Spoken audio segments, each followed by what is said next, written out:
Leader of the opposition, Dr. Mukul strongly criticized the government in the State Legislative Assembly today for its financial mismanagement, particularly in the power and water supply departments. He expressed concern over the state's rising debt, which has now reached 18,000 crore. Dr. Mukul pointed out that while the budget figures may appear well organized on paper, the actual implementation of schemes and projects paints a different picture. He warned that if mistakes and financial irregularities are not addressed, they may eventually be considered normal, which would be dangerous for the state's economy. He compared the government's handling of finances to large companies that collapse under heavy debt, ultimately shutting down.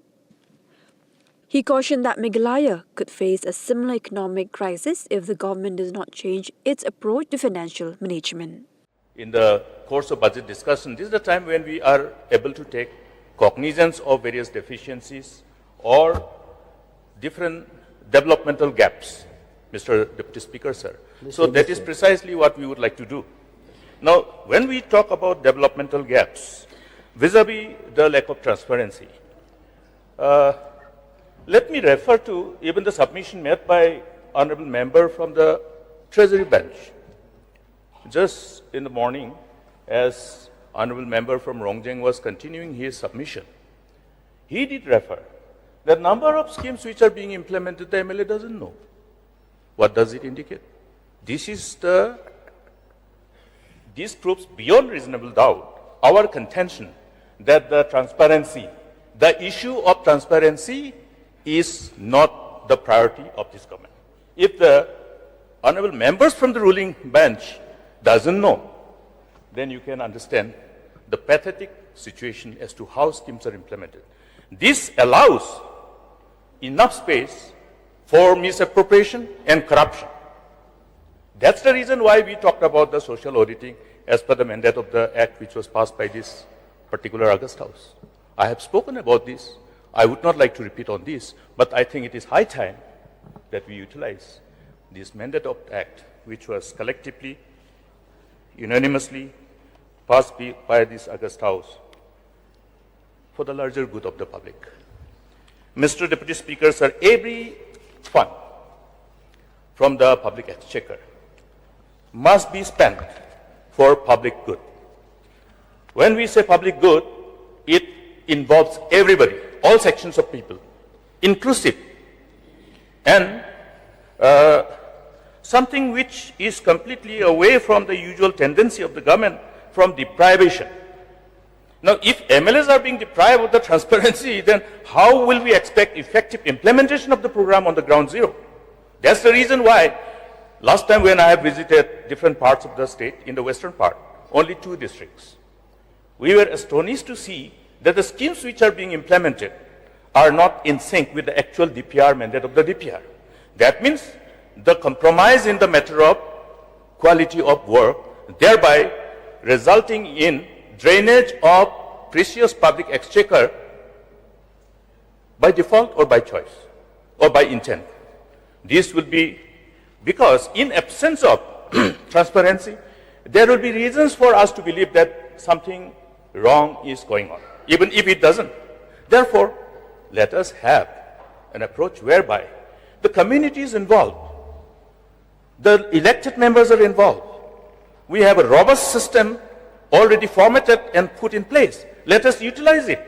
But this government has been somehow deviating in such a way that this whole format which has been provided for us, a robust structure which is available for us, this is not being weighted. Now, if we go by the projections seems very fine, but let us not deny the fact, where are we as a state? Where are we as a state? We have to determine our progress in terms of the benefit which accrue to the people in general, in an inclusive and effective manner. This is reflected by how people are benefited, how our people's participation in the whole gross state domestic product can be comprehended and understood. Now, look at this alarming figure of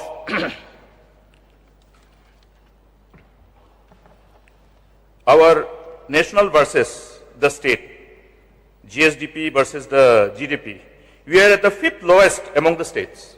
5th lowest among the states and union territories out of 31. And when we talk about the overall growth also, we have to look at from the national perspective. We have to compare with others so that we know how to set the benchmark. What is the benchmark? Benchmark is that we don't follow others, we lead by example. That is the benchmark we have been talking about. Let us set a benchmark so that others will follow our benchmark. Today we are becoming a follower. Now when we look at the whole overall concept of the program which is the main source of fund under this budget, I went through all these projections. How much money is available here now? Total money projected for spending is, total expenditure is 30,003 crore, of which the revenue expenditure is estimated at 20,556 crore, and capital expenditure 9,447 crore. Sounds very good, looks very colorful, but what is the reality? Go through this whole thing, then you see what exactly is happening. Out of this proposed capital expenditure, how much is the state sector? And how much is the state plan rather? And how much is the central sponsor scheme, central sector scheme? Just to give an insight, just in the Department of Education, the central sector component is 868 crore. One sector. Similarly, if we go by all the programs, the externally aided programs, externally aided projects from ADB, from World Bank, from JICA, etc., these are the fund.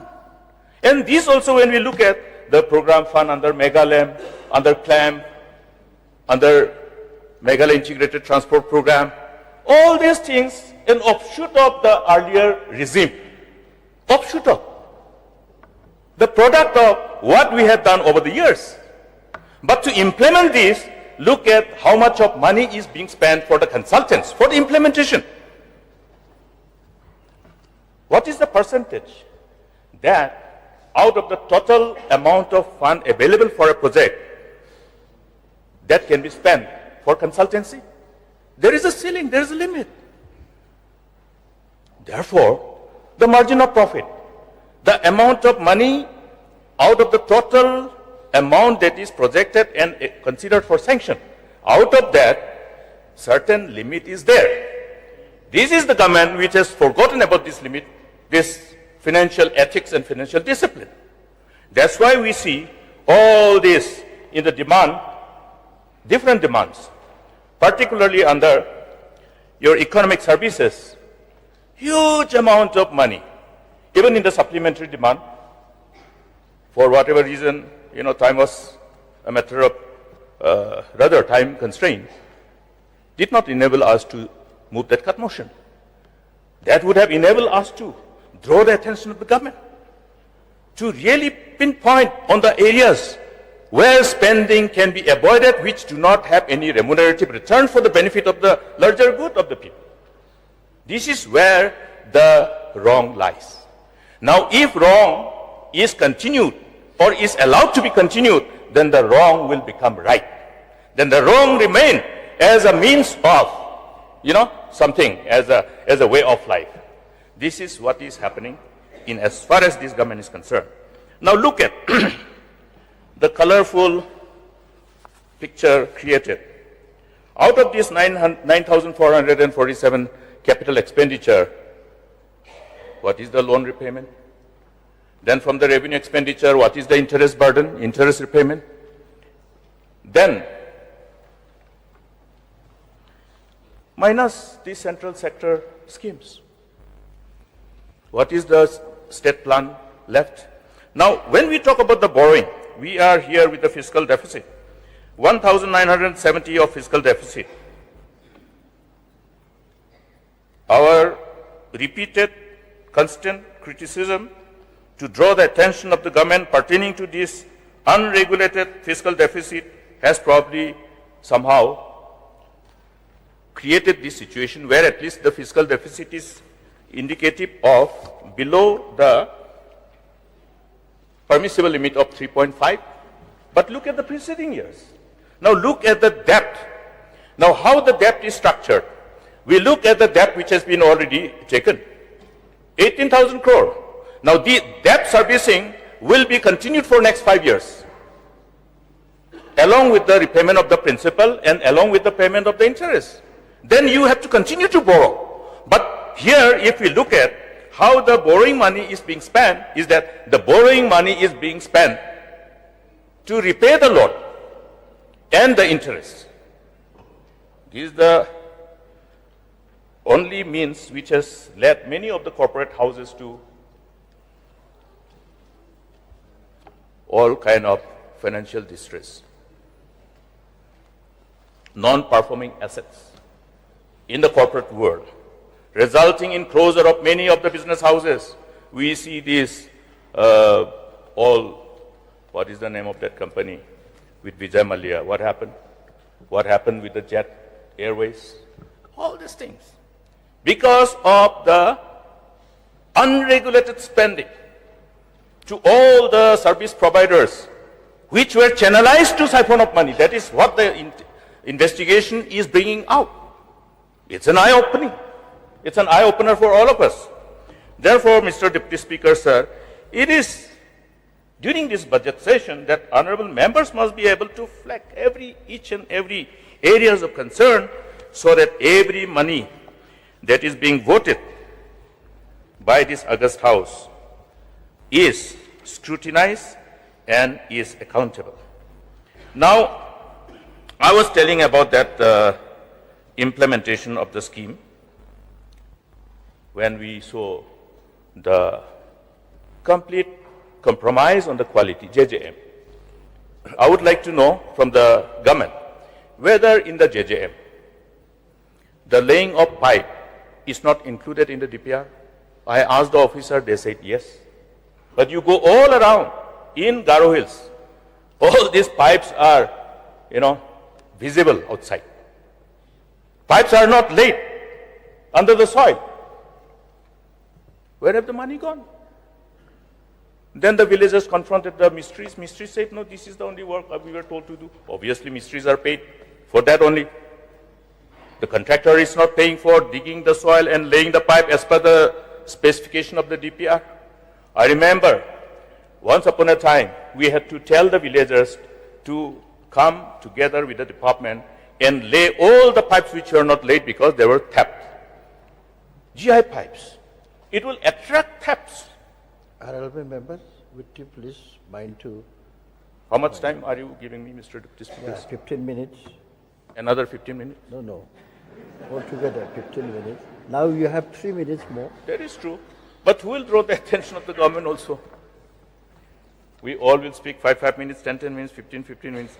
Something has to be done to see that at least we are able to just draw the attention of the government. It will help the government. Sometimes ministers are benefited by this share of information. Now, okay, the guiding principle, I think there's no point of talking about too many things. Now, MITP. MITP has a component to ensure that in addition to upgrading the existing roads, state highways, inter-district highways, major district highways, it also has a component to create access to schools, access to market, and also create infrastructure for the farmers and various other assistance to ensure appropriate transport, to take care, identify those areas of gap where transportation is missing, where public transport is missing. So these components need to be clearly indicated in its projection. Last time I have asked through supplementary when Honorable Deputy CM was replying to my question, but this component is being handled. Even the minister in charge PWD doesn't know about that. The whole portion of that particular thing had to be replied by the Chief Minister. That means the convergence, all the concept of our programs which enable us to get so much of money under externally aided project revolve around convergence and aggregation so that it will have a multiplier and amplifier effect on the ultimate outcome of the scheme. Now here, even the departments don't have convergence. Now, we used to have a specific amount of money for convergence alone.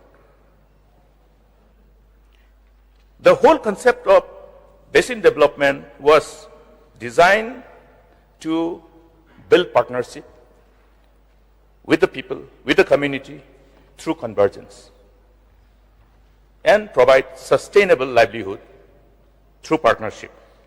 Now, here, I don't see any effort to build partnership. Partnership, people should know. People should be at par in terms of sharing of knowledge and everything pertaining to the department. That is what we call partnership. At par. Not as a beneficiary, but as partners. Now, if you look at every citizen of the state as beneficiary who are themselves the owner of the money, there is a wrong approach in a democracy. That's the reason why we deviated from the earlier wrong way to the correct way. People must be considered as the owner, therefore the partnership. They are the owner, we are only managing the resources of the public. Therefore, Mr. Deputy Speaker, sir, the whole concept of building partnership is to actually give weightage to the core values of democracy. That is precisely why we came up with all these interventions, and that is precisely the reason why we got so much of money from EAPs. But if you look at the implementation of schemes by the state government, even in respect of the centrally sponsored schemes, central sector schemes, you look at the record, utilization certificates not submitted for huge number of schemes. And these are the reasons for the delay of implementation of projects. Huge number of projects. Whether it is the engineering college, whether it is the College of Architecture and Urban Planning, whether it is all other programs sponsored by Government of India, look at the CAG report, how many UCs have not been submitted for years together. Now, my attention is drawn to draw the attention of the government pertaining to the BSCs. Look at the figures. Meghalaya Power Generation Company, Meghalaya Power Distribution, all these public sectors in power sector alone, including Meghalaya, your transmission company. It is quite surprising to see even that Meghalaya Transmission Company, Power Transmission Company has also become a loser. Earlier, though out of these three power sector public undertaking enterprises, two used to be a losing concern because of heavy debt burden from the preceding. We know that we have done unbundling and all, lots of other overheads were there. But the Power Transmission Company, we are building their transmission line. They are charging wheeling charge. How are they losing? How can they lose? This is a question. I urge upon the government to have a review on this. The whole report of the CAG is too glaring to miss the attention of the government. Look at the interest burden. All last 5 years, the interest burden of the power sector has gone on increasing. In 17-18, it was just around, repayment of interest burden was around 150 crore. Now it is more than double. So just interest. I'm not talking about the principal repayment. So therefore, can we allow this to go on happening and happening? Power sector, very critical sector. So I urge upon the government to have a complete review of this power sector. The Honorable Minister in charge was also Power Minister. At that point of time, we have recorded profit in one of the sectors. So he can review it and then see why we were on profit that time and why not now. Rather, now many of these transmission lines are operational. These transmission lines should be allowing them to have more wheeling charge, therefore more profit. Therefore, all these issues I flag before the government, though in a nutshell, but government is able to understand and grasp the issues that I'm flagging. Now, therefore, Mr. Deputy Speaker, sir, my scope to speak on sector-wise is not there since I don't have the time. But I will urge the government to look at the issue of effective implementation of every program. There was a question which was replied by Honorable Minister of Agriculture. Now this plant protection. Earlier also we have asked this issue. Plant protection. Plant protection also must include prevention of disease, like in the health. We know about this word, even the villagers know this word now. English, quarantine.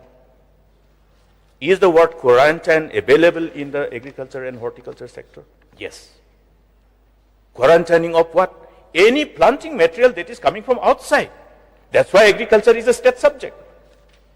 All these infected plants are being brought from outside without any inspection, scrutiny. That's why earlier agriculture officers were nomenclatured as agriculture inspectors. What is the meaning of inspector? Who inspects and enforces the provision of rule which is as per the mandate of the law?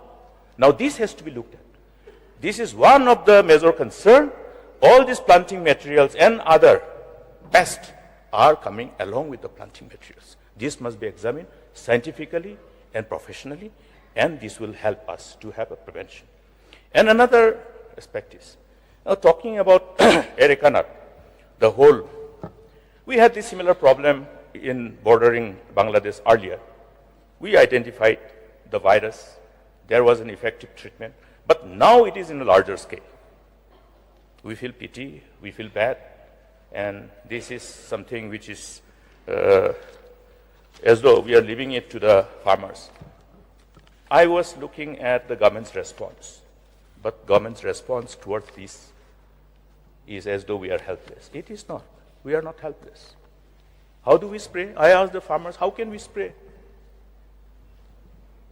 You had today we are backed by technology. Drone. Please use drone. There is a program supported by Government of India. Even the farmers are being trained, even the women are being trained how to run a drone. Drones are being used to take care of the plant protection. This money is available. Give it to self-help groups. We have started these integrated village cooperative societies through which the funds are coming. Huge amount of money. All these village cooperative development societies, I had the privilege of inaugurating some of them. They are making the turnaround in the economy. But have some of them identified, collaborate with them, utilize them as partners, and you will see that they do our job. So therefore, Mr. Deputy Speaker, sir, in as far as this issue and plant protection for other crops are also concerned, allow this whole fund to be available to the farmers, just facilitate. Government has to be only facilitator. I just talked to somebody who was providing this service, but then it becomes a little costly for farmers. So with these few words, may I somehow see positive response in regard to various other constraints that the farmers are facing. This is only one of them that I have replied. Even the seeds. Seeds are an issue. I remember Agriculture Department was providing some scheme, partnering with the farmers to promote our local seeds. This must continue because seed will be weaponized to have an economic invasion. This is already happening. Seeds are becoming so costly, and once you use seeds which are coming from outside, you use this seed, they will not grow. That is how the knowledge and technology and science are being misused by people who are at the advantageous level due to knowledge. Therefore, Mr. Deputy Speaker, sir, agriculture and horticulture is one area where a new approach to look at all the challenges is required at the moment in urgency. And the Honorable Minister should call meeting of people concerned and also experts and look at this whole, there are plenty of solutions, Mr. Deputy Speaker, sir. We have to identify which is actually something which is customized to our challenges. So with these few words, Mr. Deputy Speaker, sir, as I have contended that other members should get more time, let me wind up this brief submission. I will take advantage of the cut motions and flag all those issues. in as far as possible, Mr. Deputy Speaker, sir. But I will again make my submission before I resume my seat to ensure that reasonable amount of time is given and House is extended, because this is something Honorable Deputy CM was there, who is also representing the government as in charge of parliamentary affairs, while we discuss on these business advisory committees, finalizing of the business for the House. Yeah. So extension of time was one of the area which we all agreed upon, and therefore I will assume and presume and hope I have that this is extended considered. your time also up to Thank you. 20%. Not for me, sir. I am talking about the House, extension of the House. No, for you especially. Mr. Deputy Speaker, sir. Sir, keeping in mind the different points that have been mentioned by so many of our members regarding an opportunity to speak in the budget debate, sir, I also agree with our honorable members. This is important, sir. So therefore, as you feel appropriate, sir, I personally also feel that extension of time should be given so that members can participate. Yeah. But I also request, sir, that extension of time is given to me also to reply. And also my request, sir, is that if all the members could stay when I reply, sir. Yeah. So it's important to listen to both sides of the story. Okay. So I request, sir, that whatever extension is required, whether it is for the members to speak or whether it's for me to reply, sir, I urge two things, sir, that it should be given. And when the reply is also given, sir, I request that as far as possible, members should stay, because as I said, we should have the passion to speak and we should have the patience to hear also. Thank you, sir. Thank you.